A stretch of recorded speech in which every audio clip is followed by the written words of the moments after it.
mientras Irina me ayuda cargando la presentación, quiero primero partir agradeciendo a los que han coordinado, así que desde luego acá a Jaime y a mi colega Nicolás Verdugo también.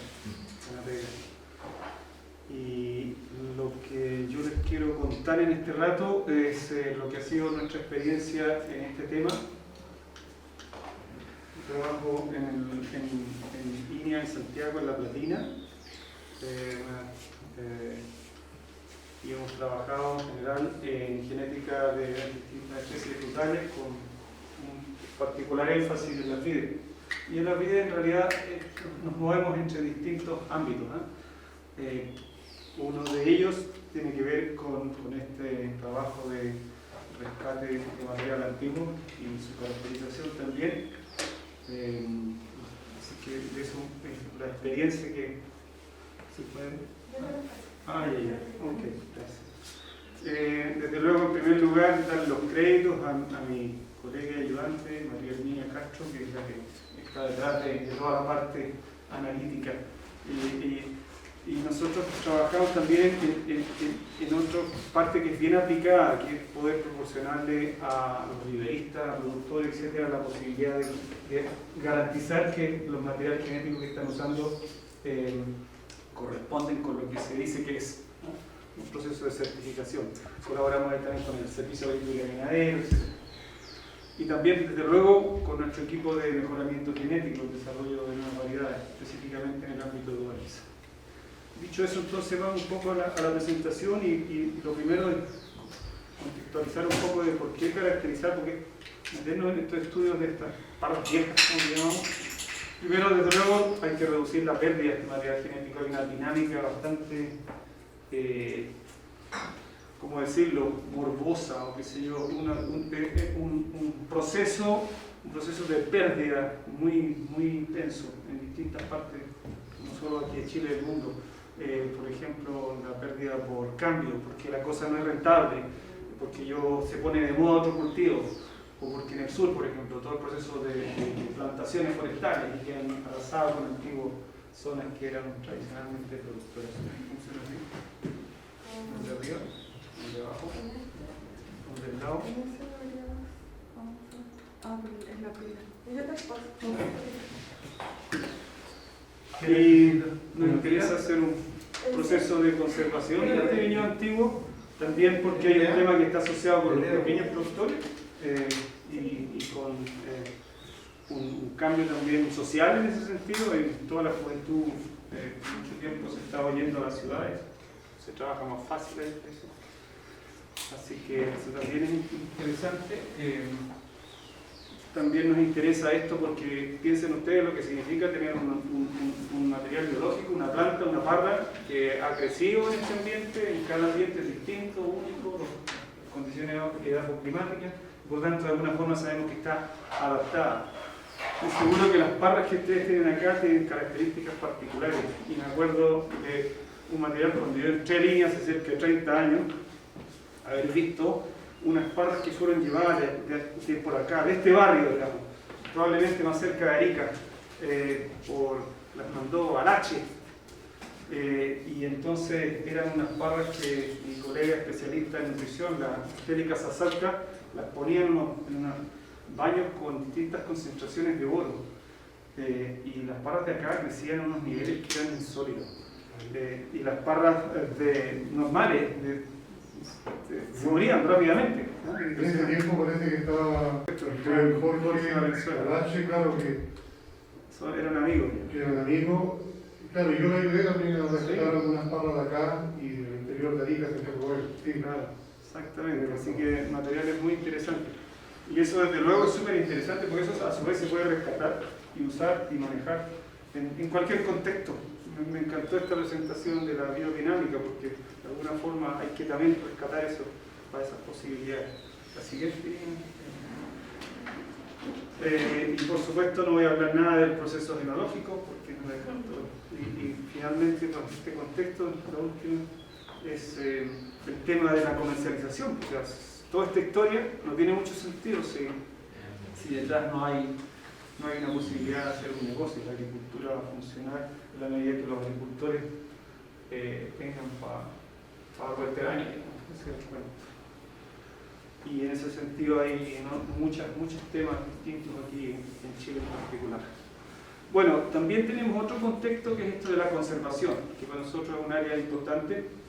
En línea es normalmente el curador de los recursos fitogenéticos, es decir, que tiene que, en lo posible, aunque en general el financiamiento para esto es muy difícil de conseguirlo, no hay un entendimiento cabal a nivel del Estado de la importancia de conservar el material, pero se hacen grandes esfuerzos y entonces, por ejemplo, créditos interesantes a Andrés y otro equipo de colegas, Andrés Zurita, que hace unos años atrás hicieron una hermosa colecta de material de líderes de toda la zona norte de Chile, o sea, probablemente desde el borde con Perú hasta el sur de La Serena. Es una colección de un material único, súper interesante. Y yo no voy a entrar mucho en detalle sobre eso, obviamente, sino más bien voy a hablar de lo que hemos hecho hacia el sur.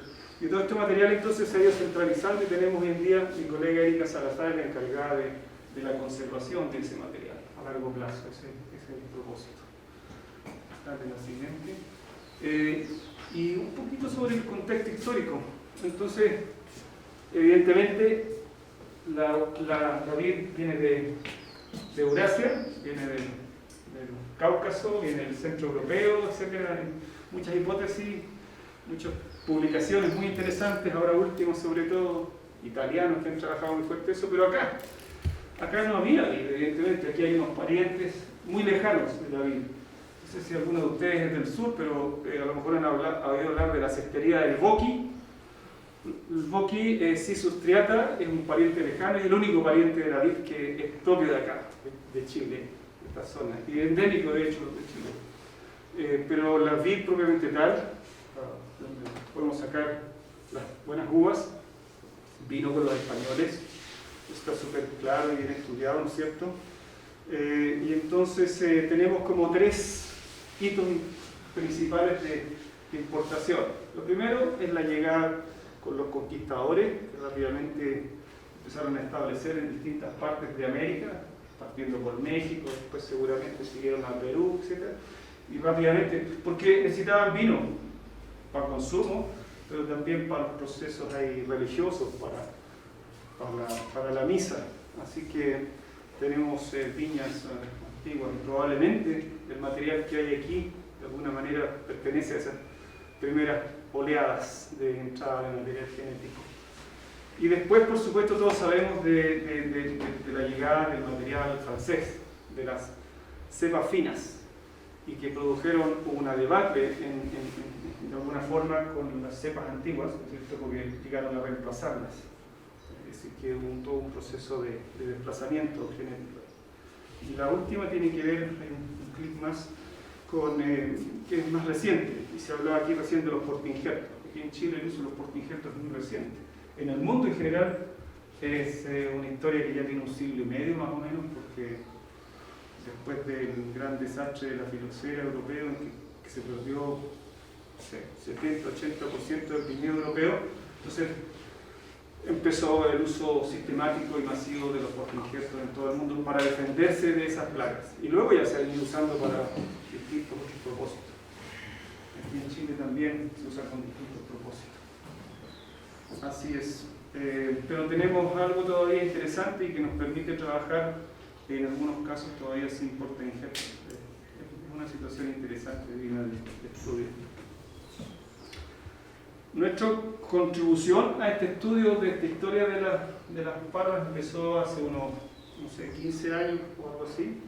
Llegó un estudiante precisamente de la Universidad de La Serena que quería hacer su tesis de agrónoma y siguió y continuó, hizo después una maestría, Alejandra Milla Tapia, y entonces a raíz de eso, y que yo había estado conversando con algunos colegas sobre esta cosa de rescatar estas cepas antiguas, y empezamos a conectar cosas. Me iba de vacaciones y yo volvía con el auto con mucha paciencia de mi gente y me metía por ahí algún viñedo viejo, iba sacando estacas y me las traía los Santiago en ese tiempo, de verano, por lo tanto eran muestras de hojas verdes.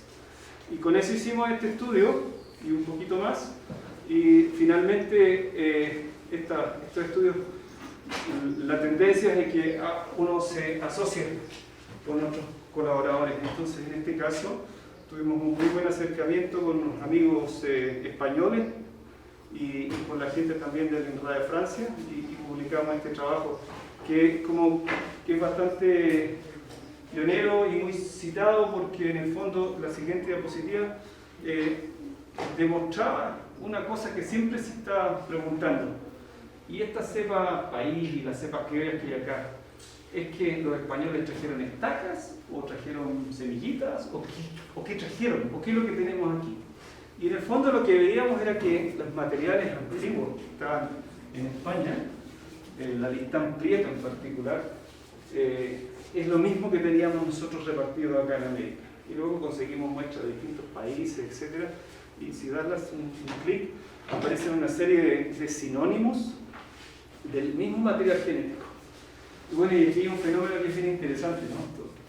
Si están familiarizados con esto de que el hombre emigra, el hombre se mueve, se desplaza, va y conquista, y viaja, y viene el comercio, y lleva sus cosas, lleva sus perros, sus animales, y lleva sus plantas.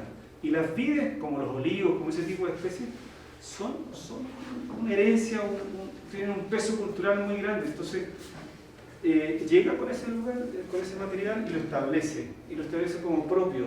Y cuando alguien tiene algo propio, lo quiere bautizar y quiere ponerle nombre a sus cosas. Entonces aparecen las sinonimias, los sinónimos.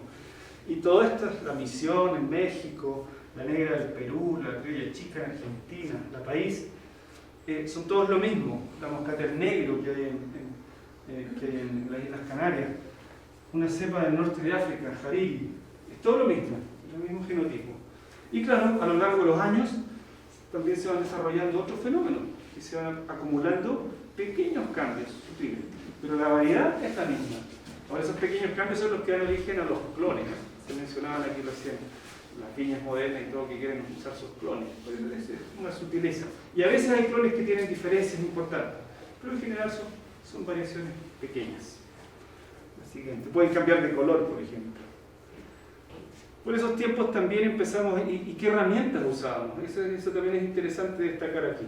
Entonces, hoy en día, el desarrollo del conocimiento en la cosa biológica es como siempre se dice, bueno, el velcro lo desarrollaron en la NASA, cuestiones de llegar a la Luna. Bueno, nosotros también nos hemos colgado al desarrollo de las ciencias biológicas para poder tener herramientas de análisis genético que son muy potentes. Entonces, de esa forma, trabajando con algunos de ustedes les puede sonar el nombre de Boursicot. Michel Boursicot es el que, junto con el Filippo Tsiolkovsky, escribieron la presencia del Carmenere aquí en Chile. Bueno, después nosotros vinimos junto con ellos también y le pusimos el sello del análisis genético, ¿no? El análisis genético, en el fondo, analiza distintos puntos. Es como quien toma una planta y yo digo, ok, la forma de la hoja, la altura de la planta, la resistencia a enfermedades, etc. Pero esto representado a nivel genético. No es otra cosa que eso, ¿no? Marcas específicas, en puntos bien precisos. Y entonces uno puede construir estas bases de datos. Y eso es lo que hay hoy en día disponible en el mundo. En realidad es una gran red de personas, de investigadores de distintas partes del mundo, que trabajamos todos en colaboración, en cooperación, construyendo estas bases de datos, y después todos podemos aprovechar de esa información para lo que necesitemos. Así que eso ha sido interesante. Y entonces ahí reconfirmamos en realidad la presencia de la Carmenere y sus características. Entre paréntesis, también encontramos algunas pequeñas variaciones del Carmenere, muy pocas. Donde sí encontramos muchas variaciones dentro de una misma variedad fue en Cabernet Sauvignon. Y eso también en cierta medida gracias a unas colecciones que las hizo Daniel Bubals, creo que se llama. Bubals es un gran investigador del INRAE Montpellier, que después de retirado se vino a trabajar por algún tiempo aquí a Chile porque él ya había visto antes la riqueza genética que había en la zona central de la universidad dentro de las distintas variedades. Siguiente.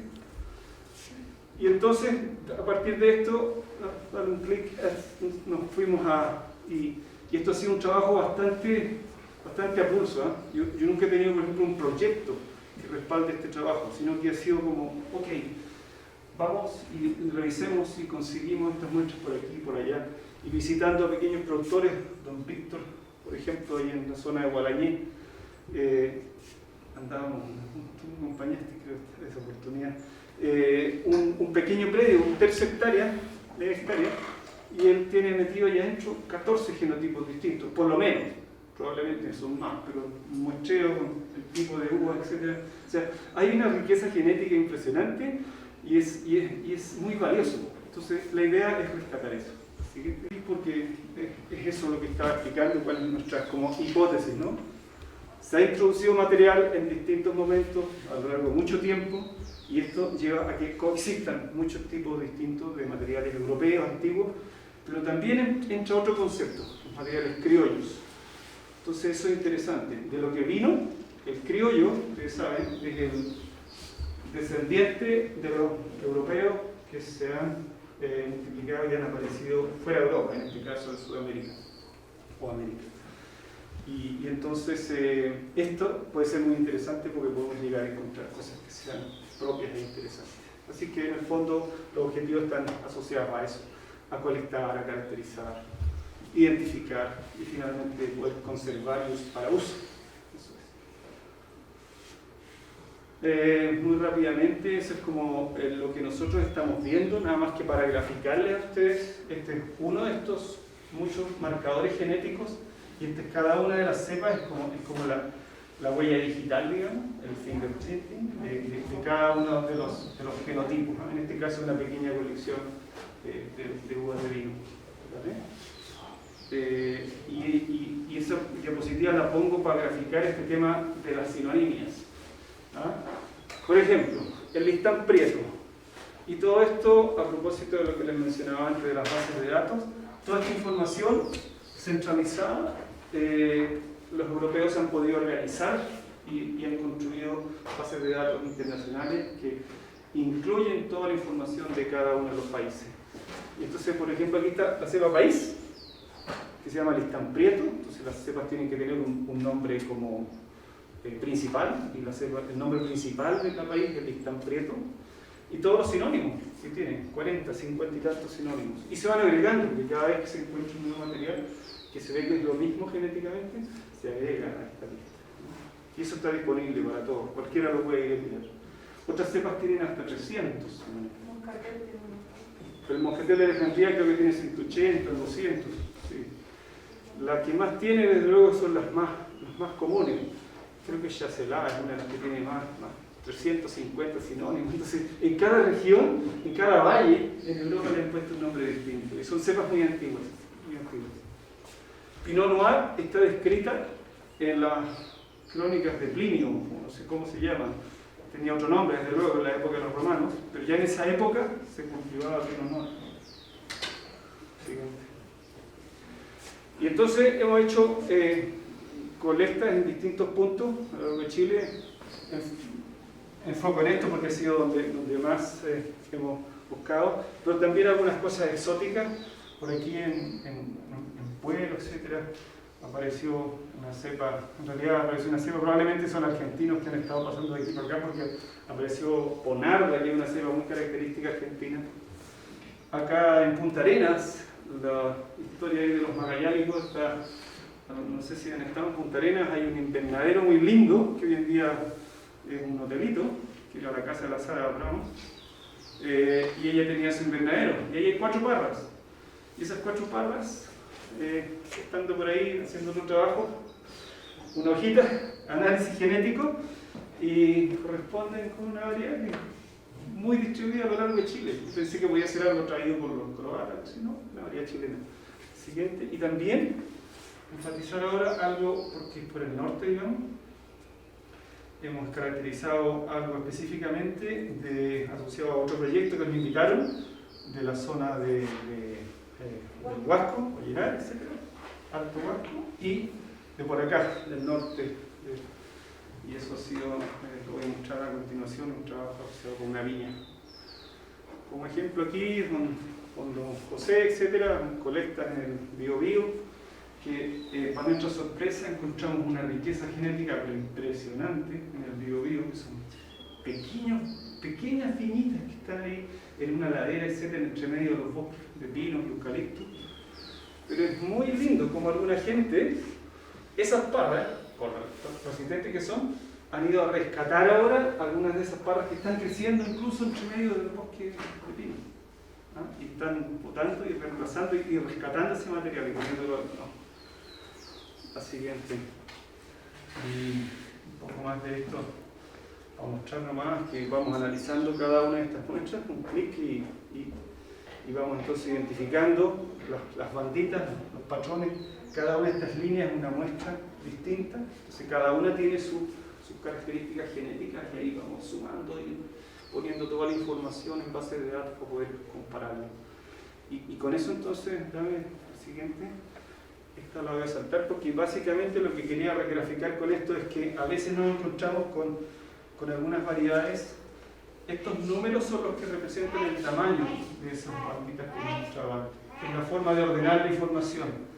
Entonces, por ejemplo, este genotipo Orocam, un genotipo que hemos encontrado en distintas partes en el sur, y ustedes ven, tiene los mismos datos, ¿no? Son 3 Orocam iguales, pero de repente aparecen unas pequeñas diferencias. Entonces ahí hay mutaciones. Entonces la vid, como material vivo, va cambiando un poquitito. Entonces son clones dentro de una misma variedad. Siguiente. Y también nos hemos encontrado con cosas súper interesantes, por ejemplo, colecciones estaban perdidas y nos dan el dato, etcétera, y las hemos ido a rescatar. Por ejemplo, una colección en un fondo ahí en Rankin, San Ignacio Palomares, cerca de mi tierra, yo soy de por ahí, y encontramos entonces en esta colección algunas cepas que no se sabía que estaban en Chile, esas cepas nuevas para nuestro medio. Súper interesante porque ahí está todo el trabajo posible de hacer enología y buscar variantes, buscar cosas diferentes, que es lo que el mundo quiere. Otras que son muy poco frecuentes, incluso unos portainjertos que tampoco son muy comunes aquí en Chile, o no se usan, cereales antiguos.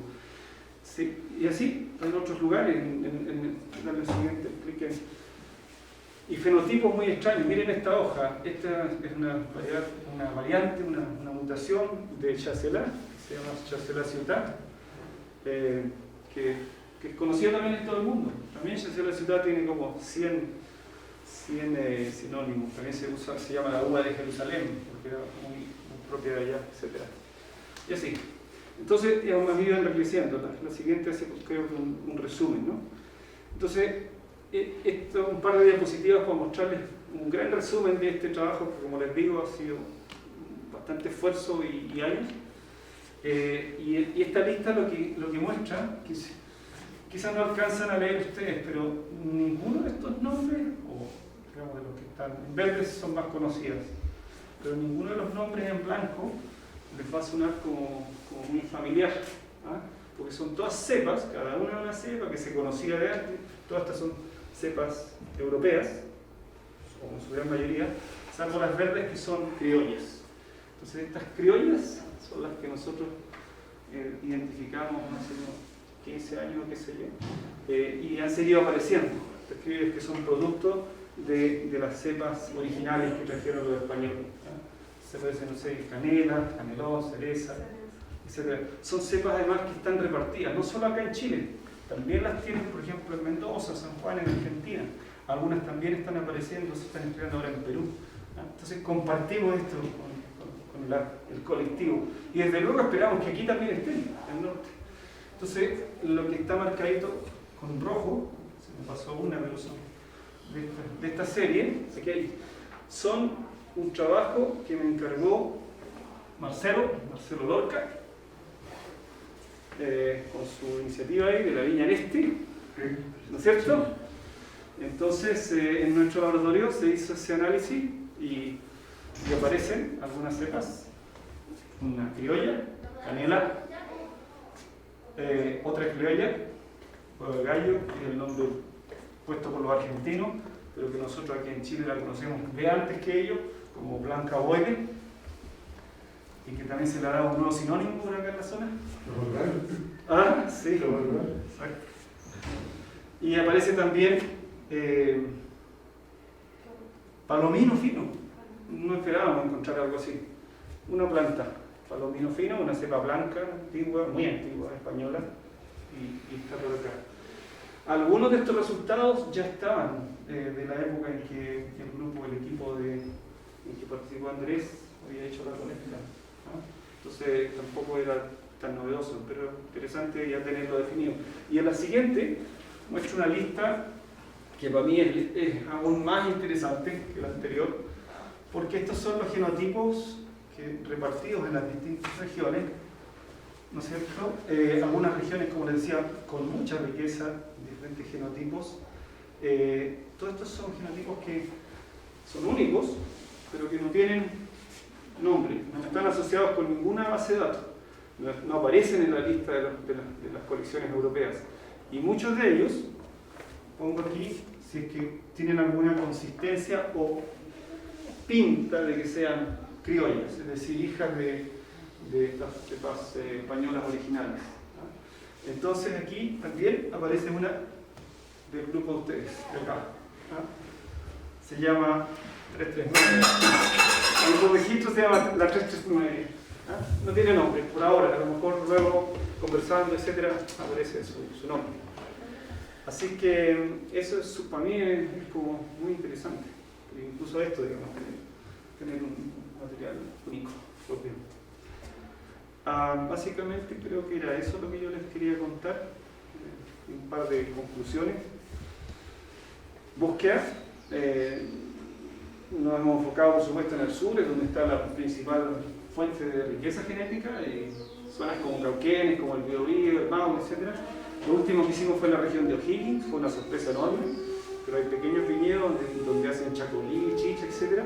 Y ahí hemos encontrado como 10 cepas que son únicas de esa zona, muy impresionante. En fin.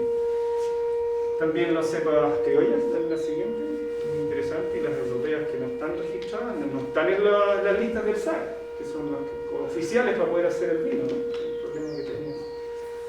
También los genotipos que no tienen nombre, que son probablemente hijas de país como Carrera de Alejandría. Siguiente. Y nos falta completar esto, necesitábamos completar este rastrillo, así como se hizo este rastrillo de búsqueda del norte. Lo que pasa es que acá en el norte, de alguna forma, fue más fácil, porque como se puede ver aquí, uno puede ir casi planta por planta. Claro, si se van a 150.000 hectáreas que hay para el sur, es otro problema, es otra dimensión. Entonces, aquí como dateado, mira, tengo tal cosa, etc. Entonces uno va y dirigido y busca la cuestión. Pero se está haciendo de a poco. Y finalmente, la importancia de qué es lo que viene. Y no solo acá, sino en muchas otras partes, a lo largo de Chile, está el gran tema, que es ver cómo se hace el negocio, el tema enológico y vitícola, son las dos cosas que van a variar. Y también combinar eso con la tradición, con la historia. El vino también vende mucho por historia, tradición. Entonces, ese ensamblaje cultural con lo tecnológico, de alguna forma es lo que es como la apuesta, ¿no? La apuesta, combinado con eventualmente otro proceso alternativo, como el que vimos al principio. Interesante. Así que eso es lo que yo les quería contar en este rato. No sé si hay algún comentario o pregunta. Yo tengo una pregunta, Patricio. Mira, no me veía la cara, la boca. ¿Perdón? Ya, ¿me escucha? ¿Sí? Muy bien. Ya. Pato, mira, a mí personalmente, como empresario, y cuando recalco que soy empresario es porque no sé nada de vino, no sé la terminología del vino, no conozco la terminología que tú estás explicando ahí, pero sí me da una idea de la importancia de la cepa, ¿no es cierto? Bueno, hay una controversia con la universidad, con la UNAM, ¿ya? El otro día nosotros estuvimos ahí, ellos nos invitaron, ¿ya? Principalmente porque ellos entienden que los que tienen el potencial de hacer crecer el negocio de los vinos acá somos nosotros, somos los particulares, ¿no es cierto? Y la sensación que me dio es que ellos ya llegaron a un tope, no saben qué más poder hacer y necesitan una asociatividad o contactarse con nosotros, hacer traspaso de información, digamos, de tecnología y de lo que ellos han descubierto en sus 10 años. Entonces, el tema que hay con la cepa de Tarapacá, ellos lo explicaron, ¿ah? Nos dieron su visión de la situación. Está de más decirte que después de escucharte a ti, es importante lo que ellos tienen en mano, o lo que aparentemente tienen en mano, que es una cepa única, tengo entendido. Entonces, yo sé que hay una controversia fuerte con el línea, yo no sé si tú eres el personaje, me da la impresión que sí, ¿ya? Y nos da la importancia que tiene para nosotros como cooperativa y el potencial que tiene esa cepa y el potencial que tiene los vinos del desierto, ¿me entiendes? Porque es lo único que nos va a diferenciar de los miles de vinos que hay en las estanterías hoy día. Entonces, primero te quiero decir la línea que por lo menos para mí es muy importante esto de la cepa del Tarapacá, por su potencial que tiene, ¿me entiendes? Por ser del barrio, como dijiste tú. Entonces, estamos observando, digamos, y queremos entender qué es lo que pasa y qué es lo que podría pasar, ¿no es cierto? Porque en lo personal, yo quiero plantar esa cepa, ¿me entiendes? Siempre y cuando se llame cepa de Tarapacá y no vaya a cambiar el día de mañana por situaciones X, ¿ya? Entonces, te dejo. Súper. Yo quizás si la forma de responderle es que aquí hay varios planos, ¿no? Entonces, uno es el plano productivo, negocio, que finalmente es lo que está empujándonos a nosotros a hacer los estudios. Desde luego, trabajamos sobre temas que sean relevantes para la agricultura, o eso es lo que aspiramos. Otro es el plano, y que da sustento al otro, de la investigación, del conocimiento, ¿ya? Entonces, aquí se han un poquito, esa es mi perspectiva, se han quizás confundido un poco estos distintos planos, ¿ya? Entonces, yo conozco súper bien el caso, porque, tal como usted dice, sí, fui protagonista, sí.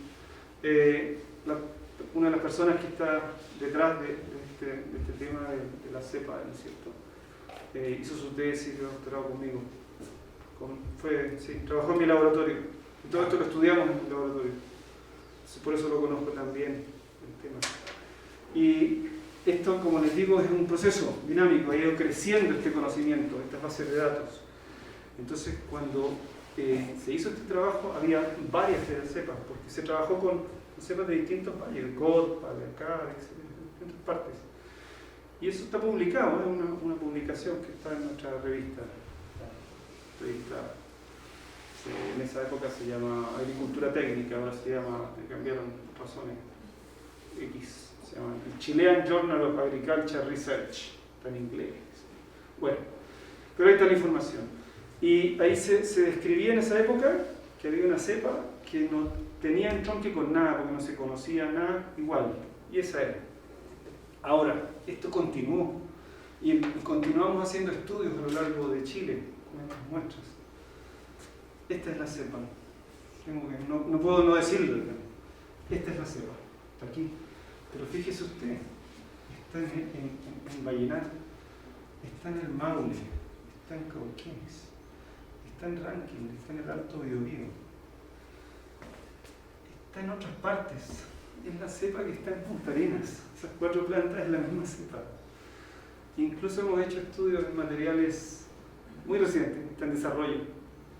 E incluso hay unos curas que se le hallaron a la isla de Pascua. O sea, está ampliamente distribuida. No quiere decir eso que no el material que tienen acá no pueda tener alguna tipicidad particular, porque el que esté repartida en esta parte nos hace pensar que es antigua, que probablemente se originó hace algunos siglos, no sé. Es criolla, es interesante eso. O sea, no está en Europa, no está en Europa, es solo de acá. De Chile.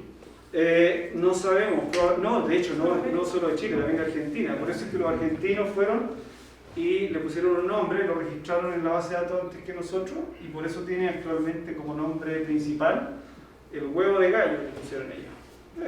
Huevo de gallo es un nombre bastante usado para muchas cepas en distintas partes del mundo, distintas cosas, y se llaman huevo de gallo.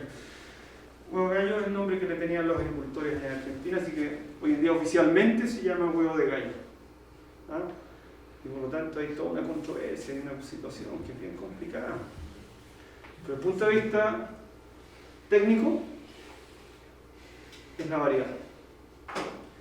No se ha llegado al nivel, como yo mostré por ahí en unas diapositivas intermedias, de encontrar que hayan diferencias entre una blancaboide, huevo de gallo, tamarugal, etcétera, de una parte o de otra. Puede que la tengan, pero ese estudio no está hecho, que yo sepa. No está casi 100% seguro de que no está hecho. ¿Qué sé yo? Puede tener alguna característica particular esta cepa que está aquí. Pero es esa, y esa es más o menos mi respuesta, esa es la situación, ¿no? del conocimiento.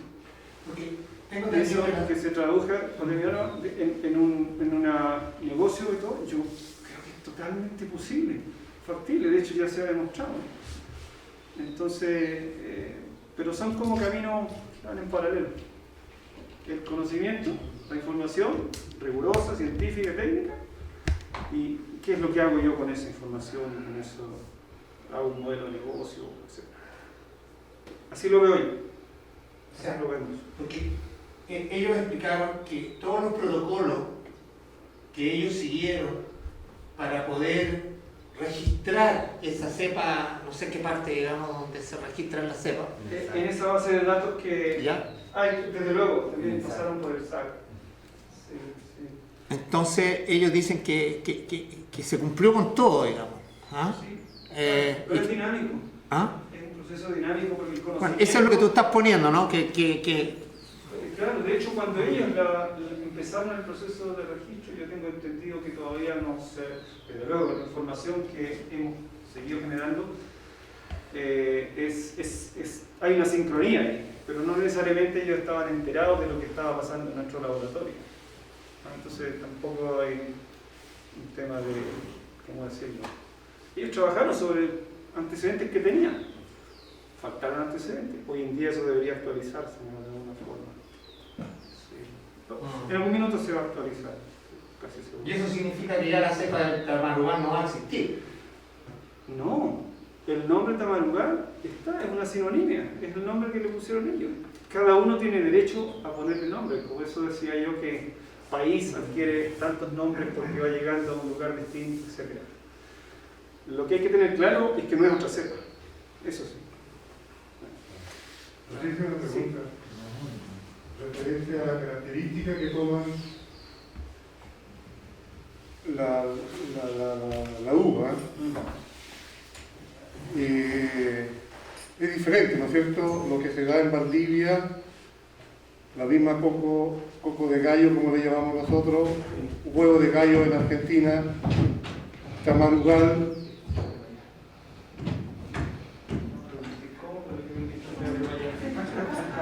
Tamarugal en la zona de la Huayca, que se llama.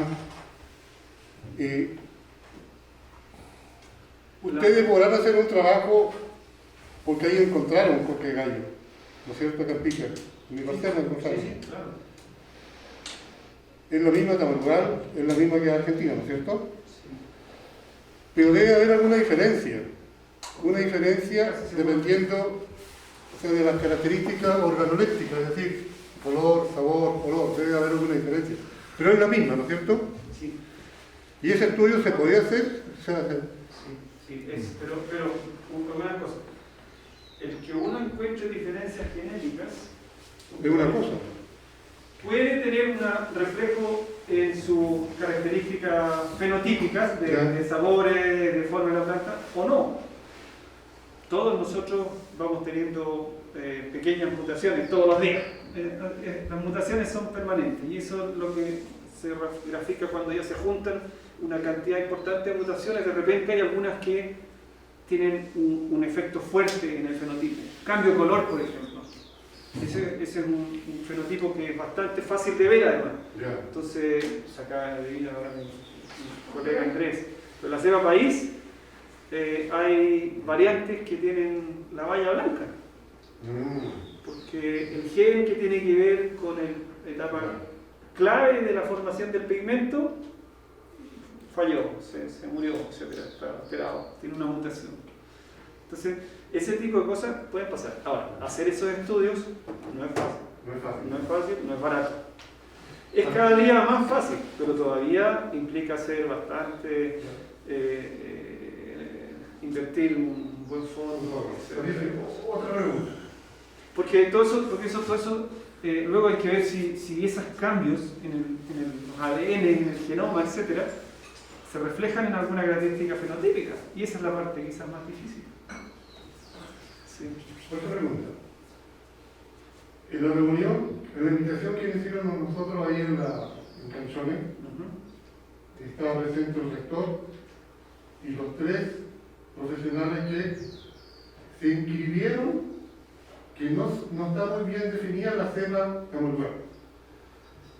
Entonces yo le dije que era se lo dije al rector, que esa cepa es de un lugar. Puede ser porque no lo saquaron del Huasco, ni de la cordillera, no lo saquaron de la Pampa, se encontró en un lugar. Lo que ustedes están haciendo ahora, con su GPS, la firma del agricultor, pero en esa inscripción dejaron afuera al dueño de esa cepa. ¿Me entienden? En esa que se hizo en esa época. Está normal. Porque se inscribió Marcelo Lamino, la señora Ingrid Poblete y otro señor más la universidad. Pero dejaron afuera al propietario de esa cepa. Entonces, la respuesta que me dio, que no tenía el registro, que se había perdido. ¿Ustedes tienen esos registros? Sí. ¿Ustedes saben dónde es esa cepa? No, de lo originalmente. Sí. No, ese es un trabajo que la hizo Sí. esta persona, este estudiante. Ese estudiante hizo esa colecta y llegó a mi laboratorio con las hojitas para hacer los análisis. Yo no tengo la información de... Ahora, si yo les digo dónde están esas cepas, porque es posible, dónde sacaron esas cepas, ¿se puede dar un registro nuevamente para hacerlo analizar? Lo que pasa es que, como le digo, lo más probable, o sea, yo tengo los registros originales de ese trabajo, es igual. Pero uno estudia una cantidad la proporción es mínima para hacer estos fingerprinting. Si vuelves a la cepa, a la foto del Carmenel, o esa que estaba ahí, qué sé yo, no, otra más, esta. Entonces, uno estudia unos poquitos, cada uno de estos marcadores, se llaman marcadores genéticos. De hecho, ven si esto es como lo mismo cuando hay un niño que no se sabe su paternidad, etc. Es exactamente la misma herramienta, solo que cada especie tiene sus marcadores propios, ¿no? Entonces, esto a mí me permite incluso decir que sí, estos son los marcadores que sirvieron para decir que Cabernet Sauvignon es hijo de Cabernet Franc por Sauvignon Blanc. ¿Sí? Es exactamente lo mismo. Bueno, y entonces son muy poquitos. Para hacer un estudio como así de comparar que la cepa de Valdivia o de Punta Arenas o de la, se necesita hacer como estudiar el genoma entero de la planta más o menos. Entonces eso es un trabajo de otra dimensión técnicamente hoy en día es muy factible hacerlo. La principal dificultad está en el análisis de los datos que se colectan, que es más dificultoso. Estamos hablando de especies de velocimótas muy variadas, etc. Pero también se está haciendo. Hay gente que lo puede hacer en el mundo, pero sí. Mis colegas, yo no, pero alguna otra gente sí. Una pregunta a la señorita, para el nólogo. Sí. Una pregunta. Si uno compara el vino de la Baja del Camerugano con la cepa, ya sea coco de gallo, o sea huevo de gallo, con el Camerugano, un vino hecho allá en Canchones y un vino de la misma cepa hecho en Pica, ¿puede haber alguna diferencia? Sí. Es difícil la respuesta porque primero yo no he probado la Camerugana y tampoco vino acá, pero en la presentación que yo les voy a hacer voy a explicar cómo los factores del ambiente, el manejo, la genética, el manejo que hace el productor inciden sí en las características del vino. Y tenemos la experiencia con la cepa país y también experiencias con la blanco boide, que es la misma huevo de gallo, que la hemos vinificado de diferentes regiones, o sea, diferentes zonas de la región del Maule, tanto en el caso del país como blanco boide, cariñán, Cinsault y otras cepas antiguas, y efectivamente hay diferencias grandes. Hay diferencias porque el suelo es distinto, el clima es diferente, el manejo del productor, la forma de hacer el vino es distinta. Entonces sí. Solo para redondear, yo creo que desde el punto de vista productivo, enológico, comercial, se puede hacer un negocio de todas maneras. Yo creo que eso no evita ninguna, no hay discusión. Es un tema de cómo llevarlo bien nomás y que den los números, digamos, que den los números. Claro. Bueno, es que un poquito, o sea, a mí lo que me preocupa es que al faltar a la verdad se esté engañando o contando una historia que no corresponde, ¿entiendes? Eso me molesta internamente, ¿entiendes? Es un tema, bueno, yo les tengo que confesar que este es un tema que ha trascendido la frontera, creo. La frontera. Entonces hay una cierta preocupación a nivel internacional por este caso. Así que algo va a pasar de aquí a un año, unos meses, no sé. Entonces, si nosotros vamos a invertir en promocionar una cepa que va a ser foco de controversia. Pero la cepa no tiene problema. No, la cepa no va a tener problema, eso es lo que es el mensaje que les quiero dejar súper claro. Aquí hay un material, desde acá, todo el derecho del universo a usarlo. Exacto. Ahora, el tema es como la propiedad, ¿no? Si alguien hace un cruzamiento, nuestros genetistas hacen un trabajo, seleccionan algo, es algo nuevo, no existe. Evidentemente, yo cruzo una variedad A con una B y tengo hijos, todos son distintos, únicos cada uno. Y yo tomo uno de esos porque es bueno, lo selecciono, lo registro, lo patento, y saco de ahí un reditudo, pero ese es otro negocio, un negocio de genética. Con estas cepas antiguas, el enfoque es distinto, porque son materiales que están ahí, son de agricultores, etc. Pero hay una cosa, por ejemplo, la UNAP tiene su plantación ahí donde está la universidad en el terreno de la huerta. Pero a la vez tiene agricultores asociados que son de otros poblados y que están plantando igual viña y les venden a los universidad o se les entregan, no sé cuál es el convenio. Entonces, se registra un vino, o sea, hay una plantación acá en la huerta, pero también en las quebradas del interior también se produce uva y también y después se una sola, ¿no? Sí. Ahora yo no soy experto en ese tema, por lo tanto, bueno, yo creo que en parte lo que va a presentar Irina puede hablar sobre la dimensión tecnológica del tema. Cuentan cosechas de varios lados que son hartos diferentes y después en un solo vino. Sí.